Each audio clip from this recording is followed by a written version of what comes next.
Buenos días y bienvenidos a mundodesconocido.com. Aquí estamos otra vez con todos vosotros. En esta ocasión nos traemos las 10 formas o métodos de manipulación mediática. Cómo los grandes medios de comunicación nos manipulan. La verdad es que es un gran texto. Este texto parte de un filósofo, lingüista y activista norteamericano cuyo nombre es Noam Chomsky.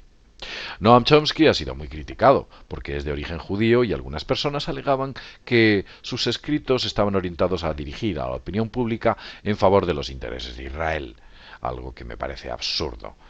De alguna manera estaban diciendo que Noam Chomsky es un infiltrado, una cosa desde mi juicio y desde mi punto de vista que no obedece a la realidad. Y vamos a analizar qué es exactamente lo que el señor Chomsky, de manera muy inteligente, nos resume en estos 10 puntos. Seguro que os va a interesar. Veréis, el primer punto dice lo siguiente: la estrategia de distracción. Sí, los grandes medios de comunicación nos distraen. En ocasiones ocurren acontecimientos paralelos a otros para de alguna manera que la gente se distraiga, su foco se oriente en cuestiones poco interesantes y lo que realmente le interesa sea ocultado. Un ejemplo de ello es, en España ocurrió que la reforma, una de las importantes reformas laborales, sucedió justamente cuando España ganó el Mundial de Fútbol. Todo el mundo se centraba en el campeonato, en la selección española y cómo ganó. Y muy poca gente pensó en aquella reforma laboral. Lo metieron ávidamente. Quizás, y además es curioso porque lo hicieron en periodo estival.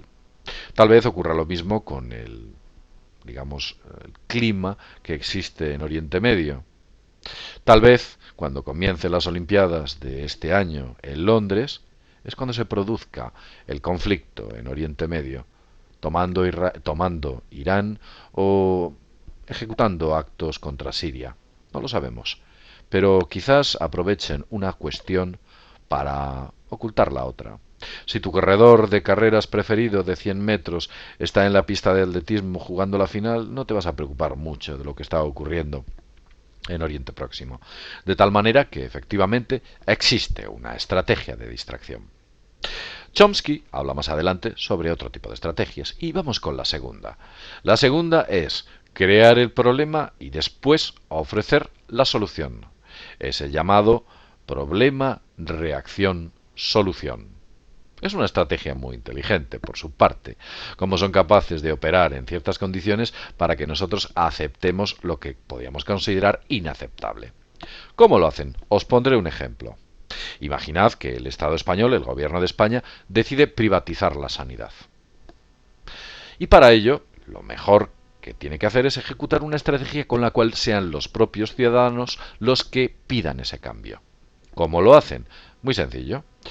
Hacen o producen que esa sanidad tenga largas listas de espera, que las personas que trabajen para la salud pública estén en peores condiciones, cobren menos, esas personas sean incentivadas para que se den o se entreguen menos medicamentos, se den menos bajas, los profesionales que trabajan dentro tengan menos vacaciones, más horas de trabajo.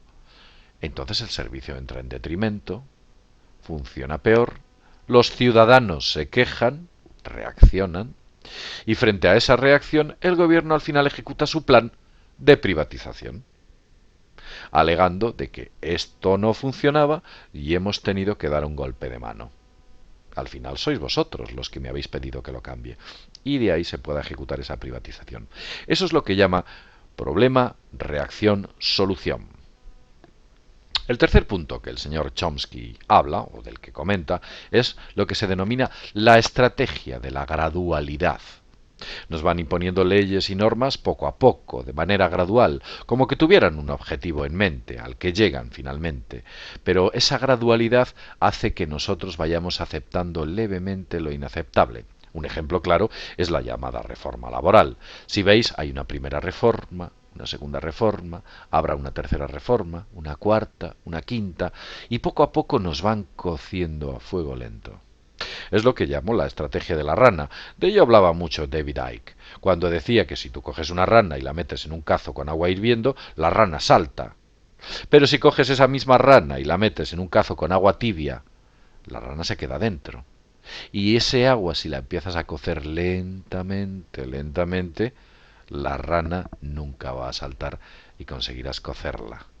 Eso es lo que nos están haciendo. Nos cuecen a fuego lento. Continuemos con el cuarto punto. La estrategia de diferir. Ese es ese aspecto en el cual una medida impopular la presentan como dolorosa y necesaria. Hemos tenido que adoptar estas medidas por el bien de todos, porque para que en un futuro podáis conseguir grandes resultados, podamos en un futuro eliminar la deuda, podamos en un futuro conseguir los objetivos de crecimiento. Fijaos este lenguaje. Lo que crean en el ser humano, o dentro de los ciudadanos, es la idea, la ilusión de la esperanza. Y la ilusión. Toman una medida dolorosa diciendo que con ello van a obtener grandes resultados y es en beneficio de todos. Y al final lo que ocurre es que la medida la han tomado, te han destruido todos aquellos beneficios que tenías para que finalmente no obtengas aquello de lo que te estaban hablando. Eso es lo que hacen. La estrategia de diferir. Otra más. Como número 5, Noam Chomsky dice lo siguiente. Se dirigen al público como criaturas de poca edad. Y es verdad. En ocasiones ves programas que tratan a la gente como que fuéramos estúpidos. Nos cuentan las cosas como que tuviéramos 5 años. Nos las justifican como que fuéramos niños. Y somos hombres y mujeres adultos con capacidad analítica como para entender de alguna manera lo que tú tratas de decirme. ¿Pero qué ocurre? ¿Por qué utilizan ese lenguaje? Os lo voy a explicar.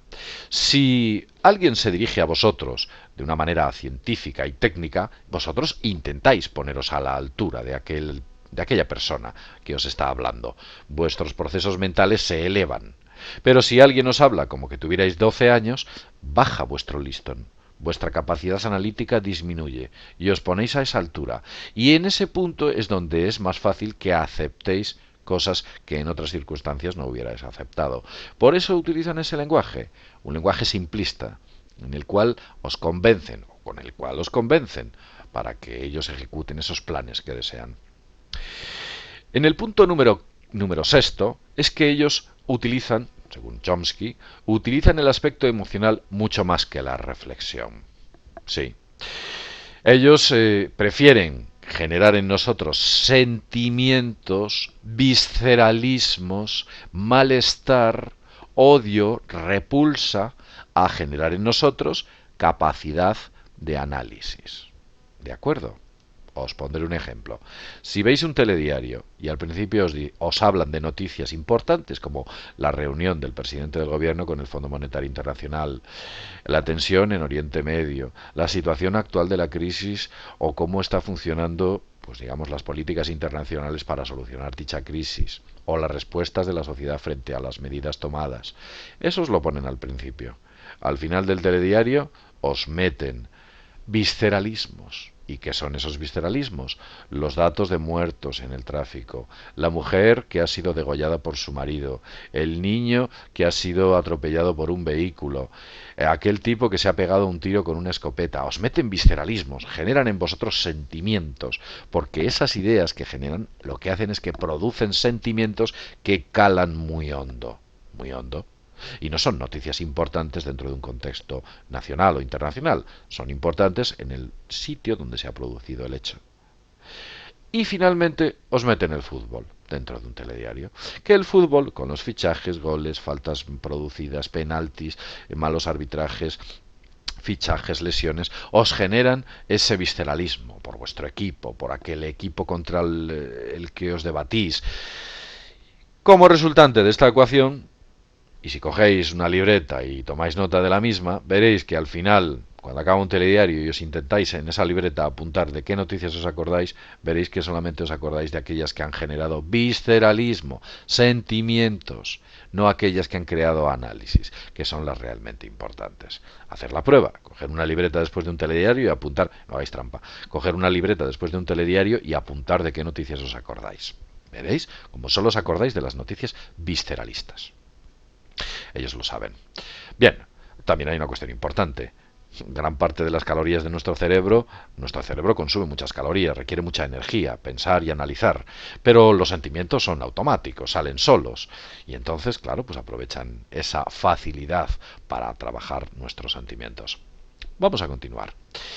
Ellos mantienen al público, como punto número 7, mantener al público en la ignorancia y la mediocridad.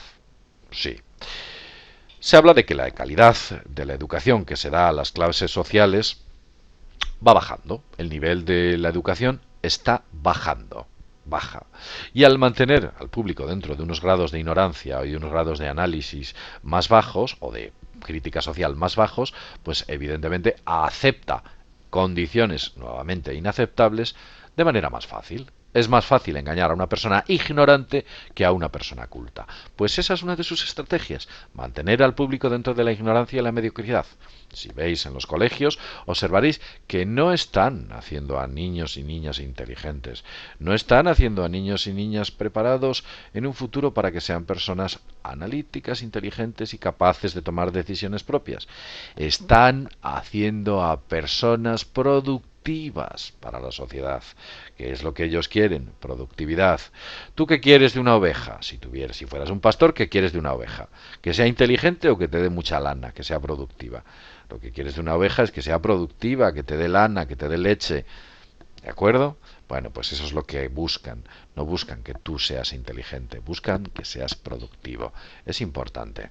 Pero continuamos. Punto número 8. Según Chomsky, estimulan al público a ser complaciente con la mediocridad. Y esto lo podemos ver. En los grandes medios de comunicación vemos como cada 2 por 3 se prima la mediocridad. Programas absolutamente absurdos dentro del mundo de la farándula, programas que son reality shows, en el cual se llevan a una pandilla de estúpidos con un montón de cámaras que les están rodando 24 horas al día y con esto pretenden crear un rol de lo que es bueno y de lo que es malo, cuando todas esas personas que se presentan en esos programas tienen en muchos casos psicopatías que les cubren el cuerpo entero, directamente.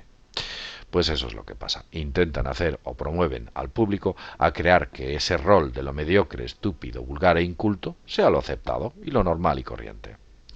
Punto número 9. Reforzar la autoculpabilidad. Esto es muy interesante. Veréis cómo lo hacen. Ellos, al final, consiguen que ese problema general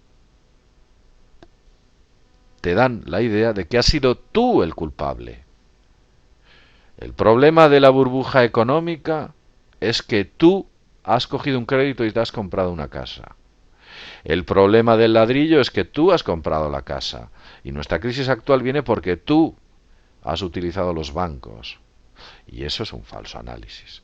No se pueden analizar así las cosas. Ellos consiguen que tú pienses que el culpable de la situación actual en muchos aspectos, no solo en ese, en muchos otros, seas tú. Si hay accidentes de tráfico, eres tú el culpable. Si hay crisis, eres tú el culpable. Y posiblemente si hay una guerra internacional, eres tú el culpable, porque lo has provocado a ciertos niveles. Hacen sentirte culpable constantemente. Y esto es un error. Pensad que yo, si le tiro un filete a un perro, el perro se lo comerá. ¿Quién es responsable de que se coma el filete? ¿El perro o yo? El perro, de manera natural, o el animal de manera natural, se come eso. Y si yo enveneno a ese filete, ¿quién es el responsable de la muerte del perro? ¿El propio perro que se lo come o yo que le ofrezco un veneno? Verlo desde ese punto de vista. El problema está arriba, no abajo, y quieren hacernos pensar que somos nosotros parte del gran problema. Punto número 10 y último. Conocen a los individuos mejor que ellos mismos se conocen. Y es verdad, ellos son capaces de hacer un perfil sociológico de nosotros alucinante. Saben cómo somos, qué compramos en los supermercados, utilizando las tarjetas de crédito, ellos saben cómo somos. Bueno, utilizando las tarjetas de crédito y otras cosas. Gracias a los teléfonos y la tecnología nos conocen mucho mejor. Pueden hacer estudios sociológicos de nosotros, qué compramos, a qué sitios vamos de vacaciones, cuáles son nuestros gustos de ropa, cuáles son nuestros gustos de alimentación, cuáles son nuestros gustos incluso de productos de belleza, a todos los niveles, a qué restaurantes vamos, qué alimentos nos gustan. Todo. Saben todo de nosotros. Si compramos revistas, gracias a las tarjetas de crédito pueden saber qué tipos de revistas compramos, comprenden nuestro perfil, incluso si controlan Internet, como así está sucediendo a través de Google, son capaces de ejecutar un perfil de nosotros totalmente preciso, concreto y exacto sobre quién es esa persona que se llama JL, por ejemplo. Ellos saben mejor quiénes somos incluso que nosotros mismos, porque son capaces de analizarnos. Tienen grandes estudios de mercado, equipos sociológicos, gente que se dedica a investigar estas cuestiones y, por supuesto, enormes bases de datos llenas con nuestros datos, que generan un perfil de nuestra personalidad muy, muy concreto y correcto. Saben mucho de nosotros. Y si saben mucho de nosotros, al saber mucho, son capaces de manipularnos a nivel individual de manera correcta. Eso es lo que hacen. Bien, comentaros que después de haberos mostrado estas 10 estrategias, os digo que hay un audio dentro de la web de mundodesconocido.com, hay un audio de larga duración en MP3 que os lo podéis descargar, en el cual Javier Pérez Nieto y el que os está hablando ahora, JL, debaten sobre estos 10 puntos de cómo nos manipulan. Lo podéis descargar, meterlo en un MP3 en vuestro móvil y escucharlo cuando vayáis en el autobús, en el metro o donde queráis. Ahí hacemos una especie de análisis mucho más extenso sobre lo que yo os estoy diciendo. Lamentablemente ese audio era un vídeo, el vídeo se perdió debido a que el sistema de grabación nos falló y hemos tenido que dejarlo en el audio. Pero bueno, tenéis aquí este vídeo en el cual de manera más sintetizada os contamos estas cuestiones.